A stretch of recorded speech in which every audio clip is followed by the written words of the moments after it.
Mesdames, Messieurs, bonjour. Bienvenue chez ACDE, dans l'espace numérique d'ACDE. On va attendre quelques secondes que tous les inscrits puissent nous rejoindre et se connecter. Et puis, on va démarrer ce webinaire qui est consacré à la prévention des risques psychosociaux. Je vous souhaite la bienvenue parmi nous, donc autour de la table, si je puis m'exprimer ainsi. Claude Bacard, qui est le président de la CDE, Alice Mercier, qui est une consultante partenaire, donc, et moi-même, associé, historiquement fondateur du cabinet et consultant chez ACDE. On est très heureux de vous retrouver dans cet espace numérique. Il y a d'ailleurs quelques noms connus parmi les participants et je les salue. Alors, on va parler de stress, de harcèlement, de burn-out, de risques psychosociaux. C'est des choses qui ne sont pas drôles, qui sont la cause de difficultés, de souffrances qui affectent les individus, les organisations, les performances des entreprises et les comptes de la nation. Donc, rien que ça. Et depuis quelques années, en particulier depuis la pandémie, le télétravail a exacerbé ces risques en y ajoutant ceux liés, par exemple, à l'isolement des collaborateurs, mais aussi parfois aux surcharges dont ils se plaignent. Alors, 3 points. Comment caractériser précisément de quoi parle-t-on? Comment caractériser ces risques psychosociaux? Comment éviter que s'installe une ambiance génératrice de stress, justement? Et puis, quelles pratiques de management éviter, d'une part, et privilégier, d'autre part? C'est ce dont on va parler aujourd'hui. Alors, 2 mots pour vous expliquer comment fonctionne ce webinaire et quel est notre ordre du jour. Donc, on va se présenter là dans quelques secondes. On a une toute petite introduction sur les facteurs de risques psychosociaux, le stress et autres. On passera un certain temps sur les pratiques de management à privilégier ou à bannir. On aura une petite conclusion sur notre offre en matière de formation et d'accompagnement et un temps de questions-réponses. Et vers 12h15, on devrait en avoir terminé. Alors, vous avez sur la droite, là, une fenêtre de chat par laquelle vous pouvez poser des questions, nous faire part de vos remarques. N'hésitez pas, on est 3 autour de la table. C'est précisément pour que ceux qui ne parlent pas puissent repérer les questions et les souligner, les mettre en avant le moment venu. Voilà. Alors, tout de suite, je vais céder la parole à Claude, qui a repris la présidence du cabinet en janvier dernier. À toi. Merci Vincent. Donc je me présente, je suis Claude Bacard, donc je suis ingénieur de formation avec plus d'une vingtaine d'années d'expérience dans des cabinets de conseil internationaux un peu partout en Europe, en Afrique et autres. Donc en 2 mots, je vais présenter ACDE, qui a un cabinet maintenant qui a plus d'une vingtaine d'années d'expérience, qui a vraiment comme objectif de contribuer à la performance et au bien-être professionnel dans les entreprises en transformation par la mise en place de pratiques de management équitable et de solutions collaboratives innovantes. Donc, pendant ces 20 années d'expérience, bien évidemment, ACDE s'est beaucoup développé, surtout autour donc, du management équitable. Et tout au long de ces années, donc, elle s'est développée autour de grosses activités en termes de PMO, en termes de management de proximité et en termes aussi donc, de bien-être et de management équitable.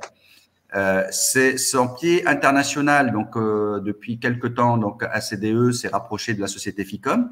FICOM étant maintenant aujourd'hui le bien international d'ACDE. ACDE est une entreprise qui s'active essentiellement en France et ACDE et FICOM étant son entité plutôt internationale qui intervient essentiellement en Afrique et au Maghreb. Donc aujourd'hui, avec ces 20 années d'expérience, aujourd'hui ACDE FICOM sont fiers de dire qu'ils ont pu former tout au long de ces années plus de 2500 managers, qu'ils ont une équipe aujourd'hui qui est entre 40 et 50 consultants en interne, mais qui font aussi appel à des expertises et des consultants affiliés qui apportent un peu toute leur valeur. D'ailleurs, comme aujourd'hui, le cas de Alice Mercier, qui est une de nos consultantes affiliées vraiment très proche de ce qu'on fait, qui complète un peu notre offre. Et aujourd'hui, donc, nous allons vous présenter tout ce qu'on a pu faire en petit résumé, bien sûr, sur nos activités donc de risques psychosociaux. Donc voilà, pour ne pas être long, mais bien évidemment, vous aurez cette présentation où il y aura nos coordonnées, donc vous pourrez nous contacter et là où vous soyez, que ce soit encore une fois en France ou à l'international, puisqu'aujourd'hui, nous avons parmi nos invités et parmi les gens qui sont autour de la table des invités qui sont au-delà de la Méditerranée et bien sûr, on les remercie pour leur temps. Voilà, je recède la parole à Vincent pour continuer sa présentation. Merci Claude. Juste deux, trois chiffres hein, pour continuer à planter le décor. On estime que le coût pour la nation des risques psychosociaux, c'est 60 milliards d'euros par an, hein, 3% du PIB en gros. Alors qu'est-ce qu'il y a là-dedans? Il y a le coût des arrêts de travail, il y a le coût de l'impact du stress sur la performance des collaborateurs et donc sur celle de l'entreprise. Il y a aussi, vous savez comment est calculé le PIB, le coût de la consommation en psychotropes, hein, lié finalement aux situations de stress.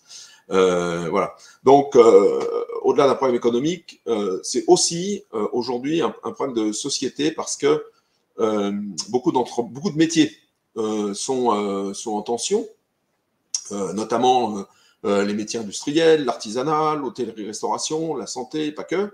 Et ces filières peinent à attirer notamment les jeunes générations. Si un environnement apparaît stressant ou pathogène, on se doute bien que maintenant, les jeunes générations ne vont pas se précipiter hein, et vont chercher à travailler ailleurs, dans des environnements qui sont plus en phase avec leurs valeurs et leurs aspirations. D'où, en plus du problème économique, hein, ce problème social de l'attractivité du travail. Alors, il y a une étude de la DARES là, qui remonte à quelques années. Hein. DARES, direction de l'animation, de la recherche, des études et des statistiques, je crois, donc ça doit dépendre du ministère du Travail ou de Bercy. Donc, sur la question des conditions de travail, de la santé au travail et autres. Voilà, 31% des répondants avouent devoir cacher ou maîtriser leurs émotions, donc des actifs. Hein. 47%, toujours ou souvent, le sentiment de devoir se dépêcher dans son travail. Alors, manager et non-manager. Hein. Plus de 64% soumis à du travail intense ou à des pressions temporelles. Donc, un petit peu la même chose. Et pareil, 64%, donc les 2/3, qui manquent d'autonomie, qui disent manquer d'autonomie dans leur travail. Alors à ça, j'ajouterais, il y a un rapport récent là, qui s'appelle Projet Sens. C'est quelqu'un qui s'appelle Jean-Baptiste Barfetti qui a produit ça il y a pas longtemps, là, ça vient de sortir, où il a interviewé une centaine de DRH et de dirigeants sur le sens au travail. Et en fait, il y a une étude là-dedans qui montre que 27% des collaborateurs, des actifs, estiment ne plus trouver de sens dans leur travail. Vous imaginez, un quart des actifs qui ne trouvent pas de sens dans leur travail. Ça veut dire qu'en gros, ils vont au boulot, quoi, sans plus.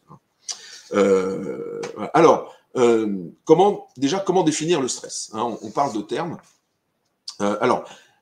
C'est un terme qui a été défini pour la première fois lors d'un accord national interprofessionnel, vous voyez, il y a une quinzaine d'années. Hein, c'est récent. Et ce stress, vous voyez, il est défini comme un déséquilibre entre deux perceptions. La perception qu'on a, d'une part, des contraintes qui sont imposées par l'environnement, et d'autre part, des moyens dont on dispose pour y faire face. Hein. Alors, cette perception, donc cette double perception de déséquilibre, elle peut s'exprimer de différentes façons. On peut raisonner en termes d'objectifs et de moyens. D'une part, les individus ont des objectifs à atteindre, et il estime qu'il n'a pas les moyens d'atteindre ces objectifs. Alors qu'il s'agisse de moyens financiers, matériels, de compétences, de temps, etc. Pour atteindre les objectifs dont il estime qu'ils sont les siens. Toujours pareil, hein, cette double perception. C'est quelque chose qui nous est arrivé à tous, se dire un matin, ouh là là, j'ai tout ça à faire dans la semaine, comment je vais m'y prendre, je ne vais pas y arriver, etc. Ou bien, finalement, on réalise qu'on ne sait pas comment s'y prendre quand on s'y attelle. Donc ça, c'est une première manifestation de stress qui génère un certain inconfort. Autre façon de caractériser le stress, c'est là qui fait appel à des facteurs extérieurs plus que dans le cas précédent, c'est un écart entre le travail tel qu'il est prescrit et le travail tel qu'il est vécu, ou qu'on appelle le travail réel. Tel qu'il est prescrit, ça peut être par un mode opératoire, des instructions qui viennent d'un supérieur, etc. Et puis, c'est le travail tel qu'on peut le réaliser en fonction des moyens disponibles. Alors, les exemples courants, c'est par exemple un mécanicien dans un garage automobile qui a un protocole pour faire une révision et à qui le patron ordonne de se dépêcher, voire d'être moins vigilant là-dessus, etc., etc., avec des objectifs plus ou moins honnêtes derrière. C'est aussi une aide-soignante à qui le processus et la tarification à l'activité et autres imposent de passer 10 minutes et pas plus par patient, alors que certains auraient besoin qu'elle y passe un quart d'heure ou 20 minutes. Donc ça, c'est une deuxième manifestation de stress qui touche encore plus à l'intimité professionnelle profonde du collaborateur, parce que du coup, il va avoir le sentiment qu'il ne peut pas bien faire son travail à ses yeux. Alors, troisième façon de caractériser le stress, un peu plus scientifique, c'est le modèle de Karasek, qui établit une corrélation entre l'intensité, donc la charge de travail, les objectifs, le temps dont on dispose, l'autonomie, les marges de manœuvre, et puis une troisième dimension qui est le soutien social dont on bénéficie, que ce soit par la hiérarchie, les collègues ou l'entourage familial ou amical. Et Karasek appelle ça le job strain. Voilà. Bon, trois notions, vous voyez, qui se recouvrent, qui expriment en termes différents, finalement, cette même notion d'inconfort et d'écart, qui est susceptible de causer des dommages à l'individu. Alors, à l'origine, le stress, on va le voir tout de suite, c'est un mécanisme de défense, et quand il se répète, quand il se perpétue, c'est là qu'on parle de stress chronique, et c'est ça qui affecte considérablement l'être humain. Alors, tant qu'à parler des sémantiques, il y a cette notion de bon stress. Souvent, on nous demande, ah oui, qu'est-ce que c'est que le bon stress? Bon, ben nous, la réponse, elle est simple. Du bon stress, il n'y en a pas. Le bon stress, ça n'existe pas. Mettre les individus sous pression, installer un climat anxiogène, dramatisé, menacé, en pensant que ça va motiver les troupes et créer de la motivation, comment dire, c'était le management des années 80. Feu Bernard Tapie avec ses piles Duracell dans le dos. Aujourd'hui, au mieux, c'est un aveu de faiblesse de la part du management. Au pire, c'est un aveu d'incompétence. Et c'est presque la négation même de ce que doit être le management. Aujourd'hui, compte tenu de ce qu'on évoquait tout à l'heure sur l'attractivité et sur la nécessité de faire en sorte que, notamment les jeunes générations, se dirigent vers l'entreprise et trouvent le travail valorisant. Donc, il n'y a pas de bon stress. C'est pas pour autant qu'il ne faut pas donner des objectifs et exprimer des exigences envers les collaborateurs. Je vais le dire plusieurs fois au cours de ce webinaire, l'entreprise, c'est pas le Club Med. On ne vient pas décider le matin si on va faire macramé ou poterie. On est dans un environnement professionnel. Alors, le harcèlement maintenant. Le harcèlement, il a été défini par la loi comme une répétition d'agissements de nature à dégrader la santé morale ou physique des travailleurs. Alors, on rappellera que l'entreprise a un devoir de santé et de sécurité au travail avec obligation de résultat, et donc le harcèlement, c'est ce qui vient porter atteinte à ce devoir. Donc, c'est une répétition de faits, de propos, d'agissements qui ont pour effet d'humilier, de vexer, etc. Donc, c'est passible de 2 ans d'emprisonnement, et de 30 000 € d'amende. De plus, un salarié ou un manager harceleur peut se faire licencier pour faute grave. Donc, faute grave, ça veut dire pas d'indemnité de licenciement, pas de préavis. La société elle-même, en présence de son représentant légal, peut être poursuivie.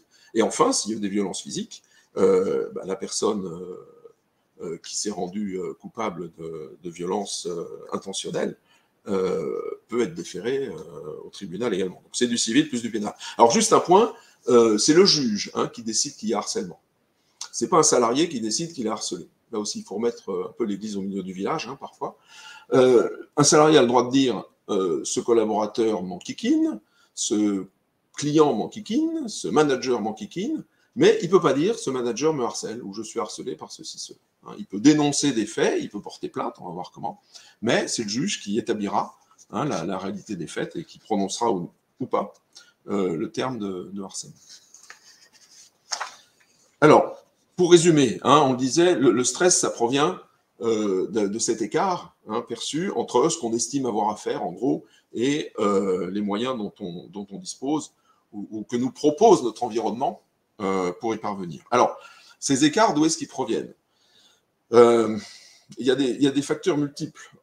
Ça peut être l'organisation, ça peut être des procédures, ça peut être une culture, ça peut être des modes opératoires. Ça peut aussi provenir d'un sentiment de discrimination, d'un sentiment qu'on n'a pas le temps, d'un sentiment d'abandon. Ça peut être le comportement d'un interlocuteur trop agressif, vexatoire, humiliant, ou qui se croit tout permis parce qu'il est le chef. Bref, là encore, on est sur des questions de perception qui peuvent ou non, on vient d'en parler, être constitutifs de harcèlement. Ça peut se conjuguer à des facteurs personnels ou familiaux, difficiles, des problèmes dans le couple, des maladies des parents ou autres. Bref, tout ça se conjugue pour créer les conditions du stress du collaborateur qui se manifeste en réaction à une émotion qui est la peur.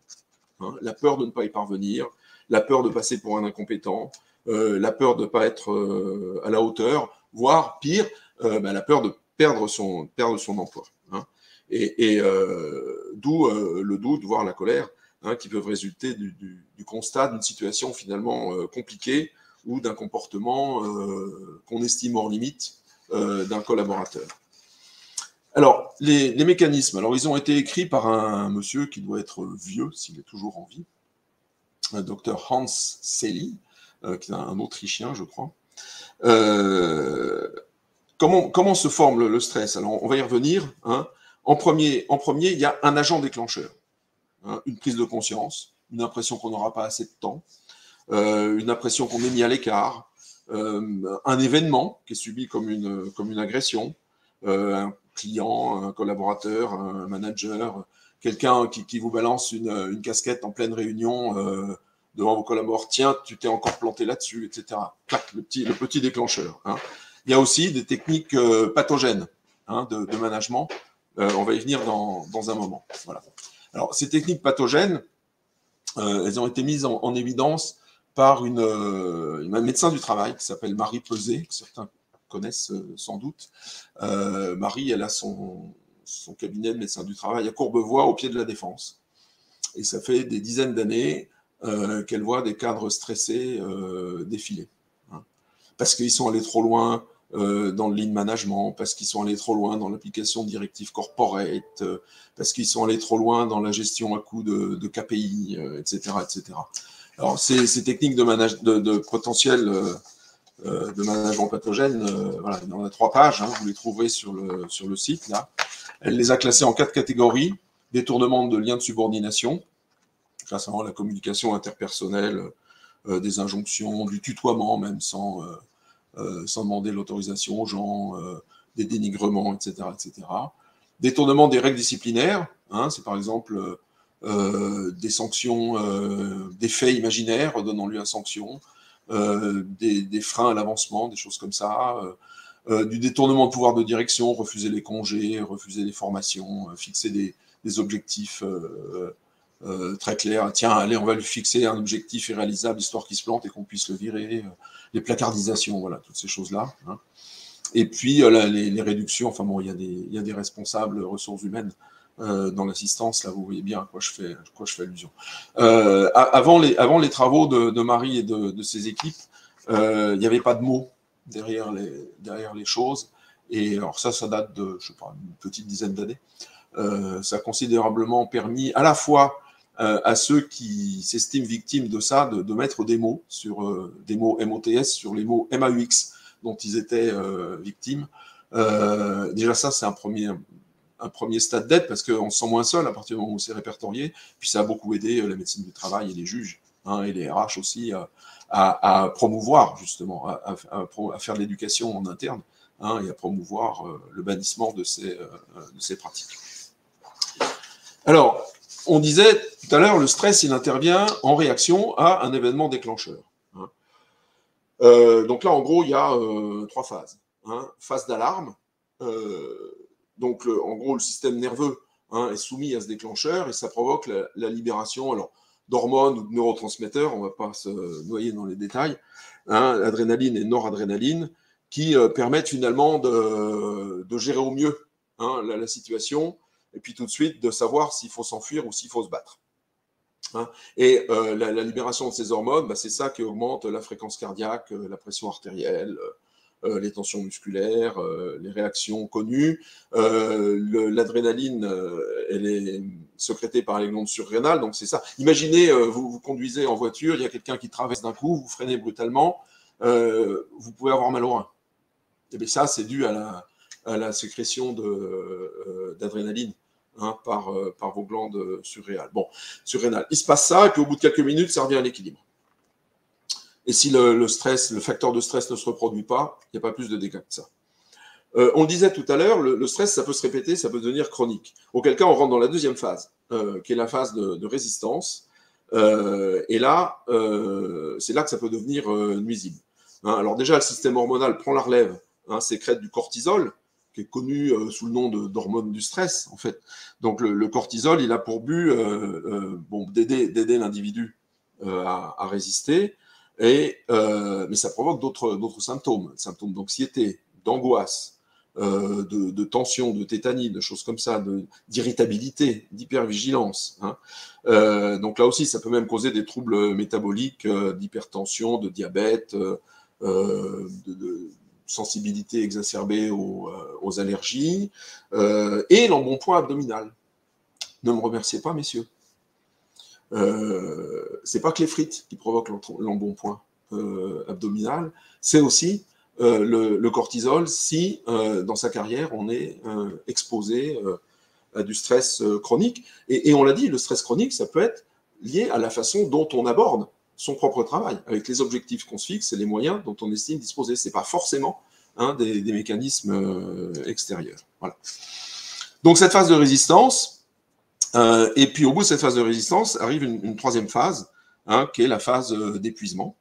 Donc là, à un moment, l'individu, la sécrétion de cortisol ne suffit plus pour compenser les effets d'un stress chronique. Donc là, il y a encore des pathologies plus graves, des maladies cardiovasculaires. Hein. Au Japon, le célèbre karoshi là, qui décime les couches d'encadrement, de l'asthme, des troubles de la libido, les addictions à l'alcool, à la drogue, etc.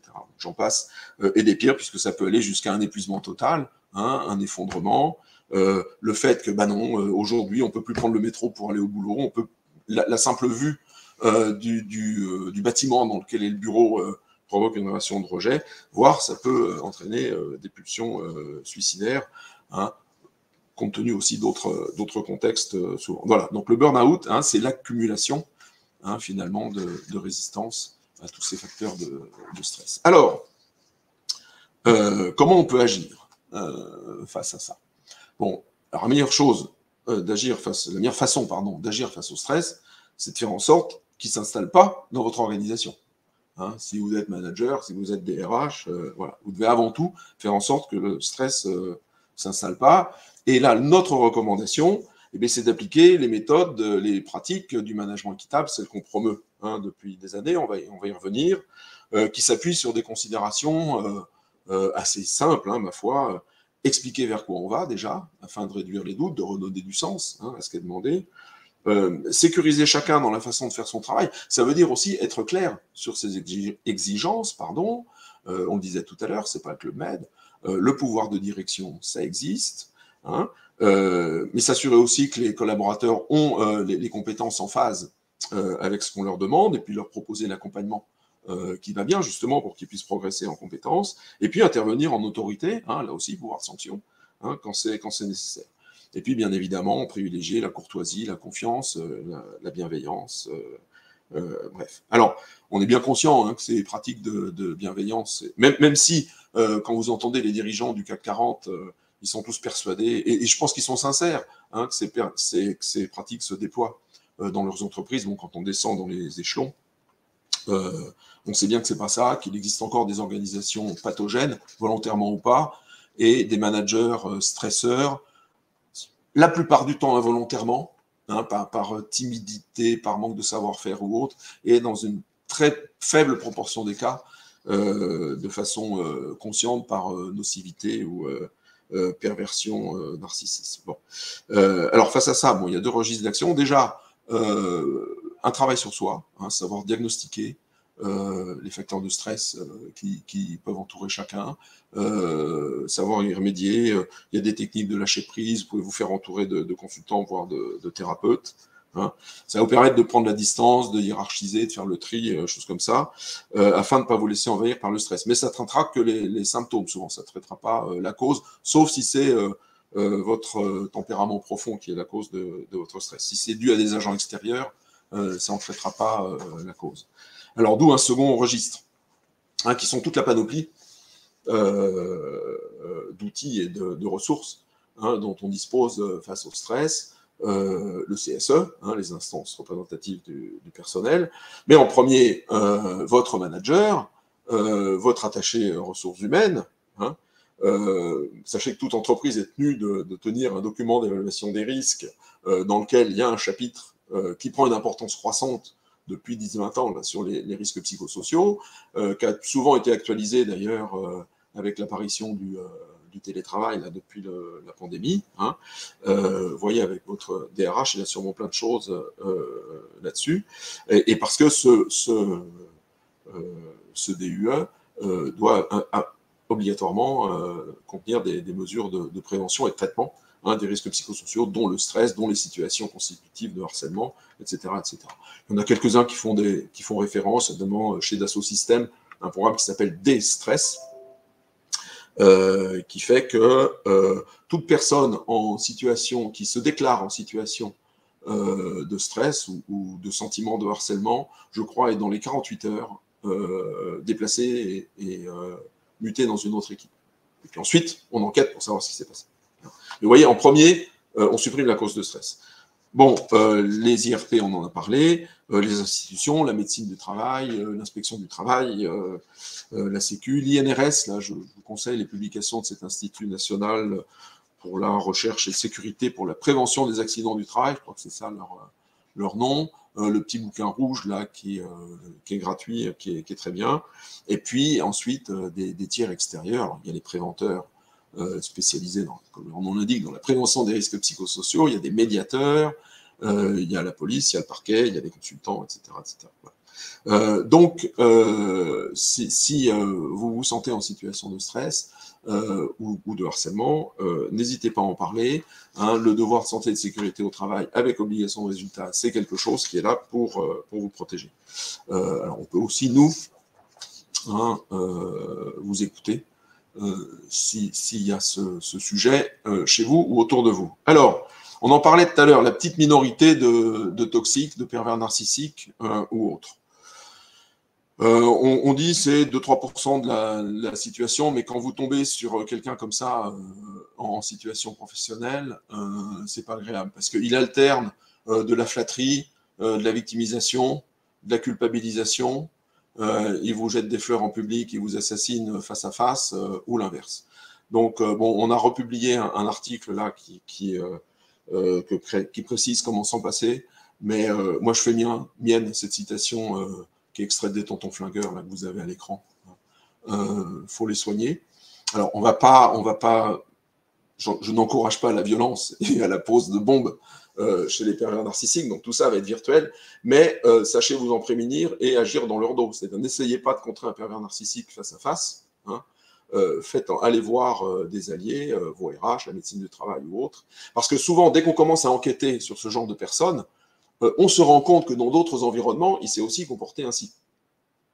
Et donc, paradoxalement, c'est assez facile de les mettre hors d'état de nuire pour peu qu'on sache bien s'y prendre. Alors, il y a des bouquins qui expliquent aussi comment se sortir d'un pervers narcissique. Bon, il y a un podcast actuellement sur Radio France qui parle bien de ça. Il y a quelques films aussi. Il y avait eu À la folie, je crois, l'an dernier. Puis il y en a un autre, là, le titre m'échappe, qui doit sortir bientôt, qui explique tout ça. Mais, alors bien évidemment, dès qu'un RH détecte un pervers narcissique, son rôle, c'est de le mettre hors d'état de nuire également. On n'a pas le temps d'en parler, mais sachez que dans toute relation de la sorte, il y a une victime, il y a un bourreau et il y a un sauveur. Et on dit il n'y a pas de victime sans bourreau et il n'y a pas de bourreau sans victime. Donc si ces gens-là continuent à se comporter en bourreau, c'est parce qu'il y en a qui finalement acceptent ou d'autres solutions hein, que de rester victime. Donc, il faut tout de suite qu'ils se sortent de cet environnement pathogène. Voilà. Alors, parmi les techniques des nuisibles, il y a l'absence de courtoisie. Hein. On est au XXIe siècle. Et moi, ça m'a frappé il y a quelques années, quand un de nos consultants est revenu d'une boîte pourtant réputée pour son modernisme, etc. etc. Bon, je ne citerai pas qui c'est. Il me dit, voilà, les gens, déjà le DSI arrive et dit bonjour à personne. Les gens se parlent n'importe comment. La maîtrise d'ouvrage, c'est tu me fais ça pour ce soir, tu me fais ça pour demain. Les mails écrits en majuscules, police 20 en rouge, souligné, caractère gras, machin. Tout ça, c'est des choses, moi je les ai vues hein, dans mon environnement professionnel, chez des clients, dans des environnements associatifs aussi, comme si le bénévolat autorisait à dire n'importe quoi. Voilà. Donc ça nous a poussé chez ACDE à avoir une réflexion sur finalement comment distinguer clairement ce qui est acceptable et ce qui ne l'est pas, comment aider les managers aussi, hein, les employés, voilà, à y voir clair là-dedans, et puis comment les conforter dans leur envie que ça se passe bien. Donc on en a été réduit à pondre cette charte-là de la courtoisie au travail, qui récapitule un peu les bonnes pratiques, les bonnes règles de vivre ensemble en entreprise. Alors c'était avant le télétravail, donc on l'a pas actualisé hein, depuis. Alors cette charte, elle est en libre service sur notre site web. Vous pouvez la prendre, la remanier, la configurer dans le contexte de votre entreprise. On réclame rien du tout hein, là-dessus, si ce n'est éventuellement signaler que voilà, l'inspiration à ces deux conseils. Un peu de pub, ça ne fait jamais de mal. Voilà. Alors, on a parlé des mauvaises pratiques, on va parler des bonnes pratiques maintenant. Celles qu'on recommande, ce sont celles qui sont dans une charte qui s'appelle charte. Elles sont inspirées, cette charte du management équitable, qui a été écrite, pareil, il y a une quinzaine d'années par un groupe de managers issus de grandes entreprises, de petites, de banques, d'industries, de services, il y avait un peu de tout. Et finalement, on s'est dit, voilà, ce qui compte, c'est de remettre l'humain hein, au centre du management et d'avoir des pratiques sociales exemplaires avec un mode de management. Management équitable, ça consiste à traiter à parité la performance d'une entreprise et le bien-être des gens qui sont dans l'entreprise en considérant que c'est ce bien-être qui va forger la performance et pas l'inverse. Hein, tant pis pour Monsieur Turuc qui, il y a 20 ans, a tenté de nous expliquer que les entreprises sans usine, c'était magnifique ou qu'il fallait que les boîtes se portent bien pour que les collaborateurs se portent bien. C'est pas vrai, hein, parlez-en aux gens d'Alstom, d'Arcelor ou de tas d'autres entreprises. Hein, c'est l'inverse. C'est parce que les gens vont bien dans l'entreprise que les entreprises se portent bien. Et c'est pour ça que les jeunes ne viennent plus, ou n'ont plus l'image, ont une mauvaise image de l'entreprise alors qu'ils en avaient une excellente il y a 15 ou 20 ans. C'est pour ça que les jeunes ne viennent plus dans les entreprises, c'est parce qu'ils ont ce sentiment délétère hein, des pratiques de management et des pratiques sociales des entreprises. Donc on a fait cette charte, on y a ajouté un petit volet avant sur... c'était avant la loi Pacte, hein, sur l'entreprise porteuse de sens et de mission. Et puis, on a rajouté un petit volet, c'était avant la RSE, sur l'entreprise éthique et citoyenne. Mais toutes les pratiques dont on fait la promotion, à commencer par celles qui se résument dans le sigle MOCA, là, qui définit ce qu'on peut attendre d'un manager hein, aujourd'hui. Voilà, ces pratiques, elles sont inspirées de ça. Donc, nous, aujourd'hui, on dit, voilà, un manager, ça doit être un leader, ça doit être un organisateur, ça doit être un bon communicant et ça doit accompagner les évolutions et les difficultés de ses collaborateurs. Donc on n'est plus dans le garde-chiourme ou dans le Tarzan des années du 19e siècle, on va dire, ou des années 70-80. Et donc ce modèle-là, MOCA, il se décline en une centaine d'éléments de base qui peuvent faire l'objet d'un des diagnostics que vous pouvez suivre pour comprendre où vous en êtes hein, en termes de management. Et c'est ça qui irrigue nos formations. Je vais laisser la parole à Alice qui va nous parler d'un sujet complémentaire qu'on appelle la sécurité psychologique. Donc, bonjour à tous, moi je m'appelle Alice Mercier, donc aujourd'hui partenaire à CDE et donc je suis coach, formatrice, conférencière aussi aujourd'hui. Et mes sujets de prédilection, c'est la gestion des émotions et la sécurité psychologique, justement, donc très en lien avec ce sujet des risques psychosociaux. Et donc là, je voulais vous parler de ce sujet, de la sécurité psychologique, pour venir renforcer ce que disait Vincent juste avant, là, que c'est parce que les gens se portent bien dans les entreprises que les entreprises se portent bien. Et donc, il y a cette notion de sécurité psychologique qui a été vulgarisée par quelqu'un qui s'appelle Amy Edmondson depuis la fin des années 90. Et je vous invite vivement là, à lire ce livre-là, dont je vous ai mis la couverture, qui s'appelle L'entreprise sereine. Donc la sécurité psychologique peut se définir comme un climat au sein d'une équipe, au sein d'une organisation, d'une entreprise, dans lequel chacun va se sentir assuré de pouvoir s'exprimer sans être humilié, ignoré ou blâmé. Donc c'est un environnement dans lequel les gens peuvent prendre des risques, ils peuvent se montrer vulnérables, et du coup ils peuvent venir chercher du soutien social aussi, dont on parlait tout à l'heure.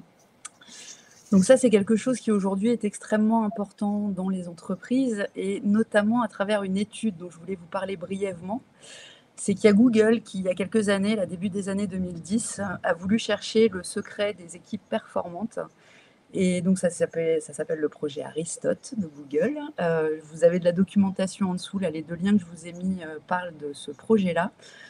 Et après avoir testé plein de configurations différentes, en fait, ils sont arrivés à la conclusion que le facteur essentiel pour avoir une équipe performante, la condition nécessaire, certes pas suffisante, mais nécessaire, c'est d'avoir un climat de sécurité psychologique au sein de l'équipe.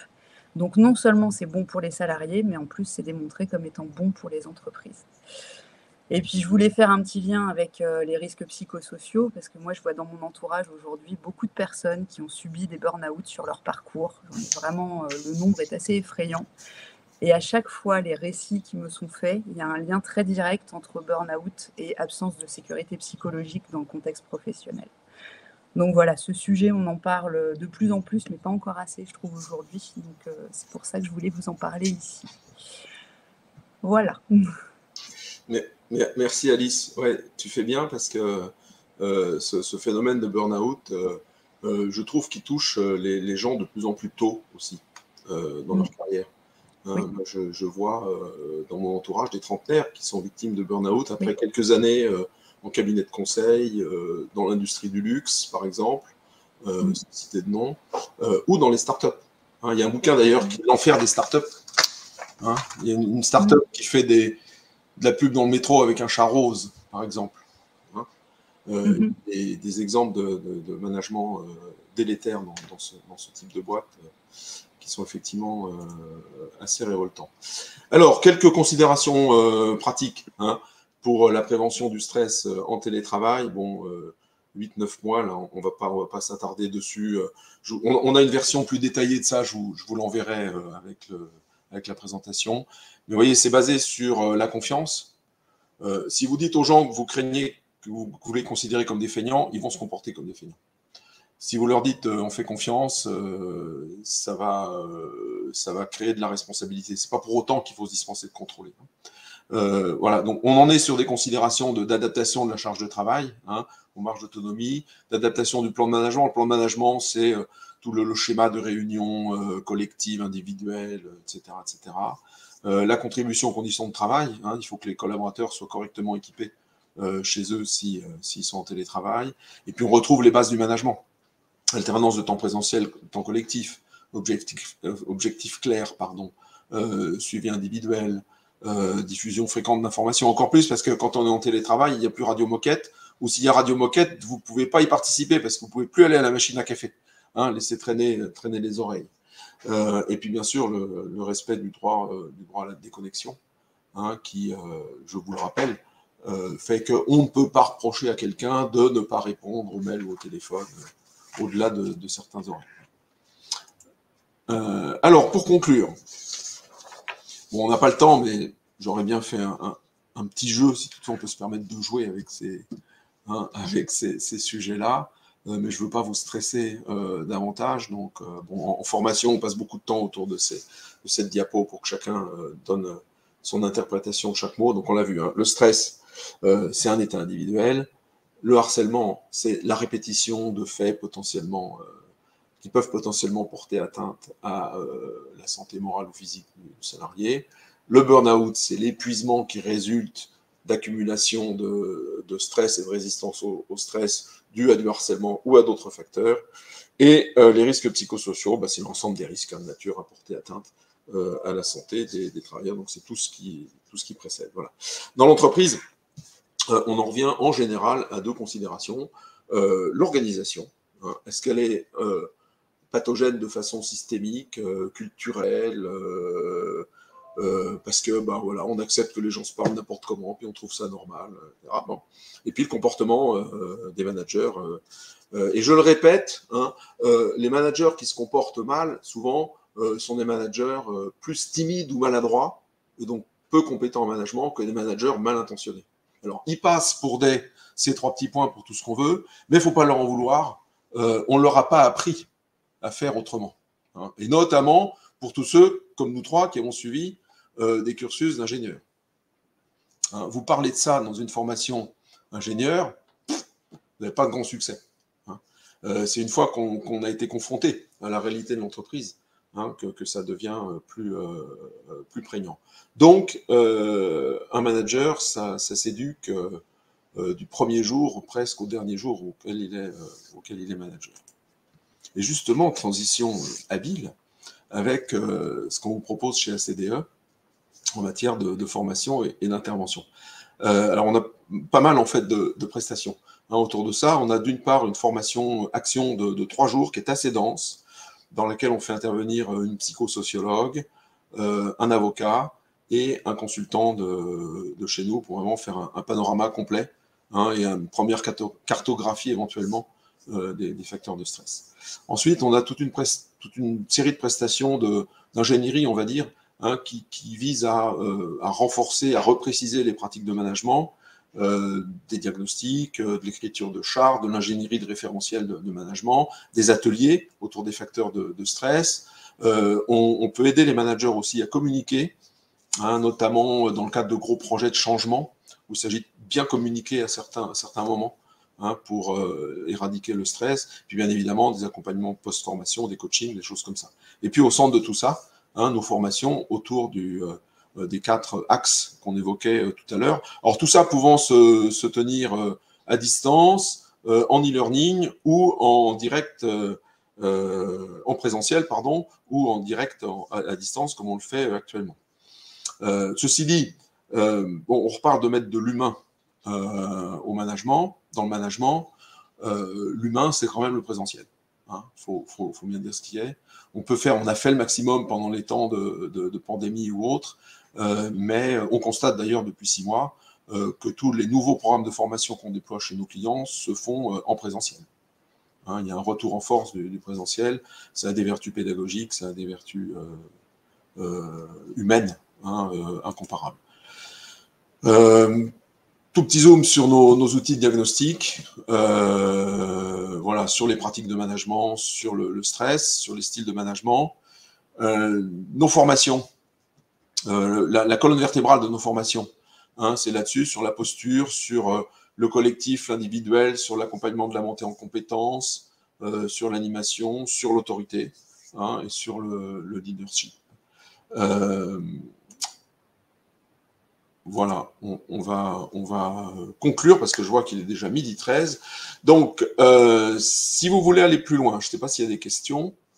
Si vous voulez aller plus loin, déjà, on vous offre, dans notre grande générosité, un diagnostic ou plusieurs. Il vous suffit de flasher le code qui est là, vous cochez le diagnostic que vous voulez suivre, et puis on vous l'envoie et on reprend contact.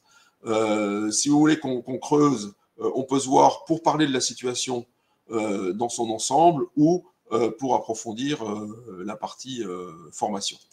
Voilà, on est complètement à votre disposition pour faire ça. Y a-t-il des questions? Non. Il me semble qu'il y avait quelques questions qui étaient arrivées en préparation. Moi j'en ai une qui m'a été remontée. Ah, vas-y, ouais. Ouais, c'est alors combien de temps il vous faut pour mettre en place une formation comme celle que vous présentez? Ah, bonne question. C'est un peu comme le refroidissement du fût du canon. C'est dans un certain temps, une formation, surtout sur ces sujets-là, ça doit toujours être adapté au contexte de l'entreprise. Donc on a un petit temps de quelques semaines, déjà pour bien faire connaissance avec le contexte, pour identifier les cas, les exemples à traiter pendant les formations. Bon, puis après, toute la logistique, les groupes, les plannings. Très sincèrement, hors période d'été, là, comme celle dans laquelle on rentre, l'expérience montre qu'en moins de 2 mois, c'est difficile de mettre ça en place. Alors, c'est très compliqué parce que j'ai parfois des managers très stressés qui m'appellent et qui me disent « il me faut une formation à la gestion du stress pour la semaine prochaine ». Bon. Le problème, c'est quand vous êtes appelé avec une demande comme celle-là, vous avez un des facteurs de stress au bout du fil. Souvent, parce que c'est son comportement qui déclenche le stress dans les équipes. Donc voilà, on se voit. Déjà, en général, le gars, il veut vous organiser une formation la semaine prochaine et puis il n'est pas libre avant 15 jours. Donc, bon, ça remet les choses en place. Voilà, on va au plus vite. On a suffisamment de matériel pour pouvoir construire quelque chose facilement, mais c'est jamais une formation standard. Donc il y a ce petit temps de préparation. Voilà, voilà. Yes. Bon, il n'y a pas d'autres questions là. Non. Ben, écoutez, s'il n'y a pas d'autres questions, il nous reste à vous remercier pour votre attention. On n'a perdu personne en route, c'est bien. On va en rester là. Vous recevrez, je pense demain, le lien vers la rediffusion et puis quelques documents complémentaires dont on a parlé. Voilà. Il nous reste à vous remercier d'avoir été parmi nous aujourd'hui, à vous souhaiter un bel été, mais en espérant, pourquoi pas, vous revoir d'ici là. À bientôt. Merci. Au revoir. Merci, à bientôt. Merci à tous. Merci, à très bientôt.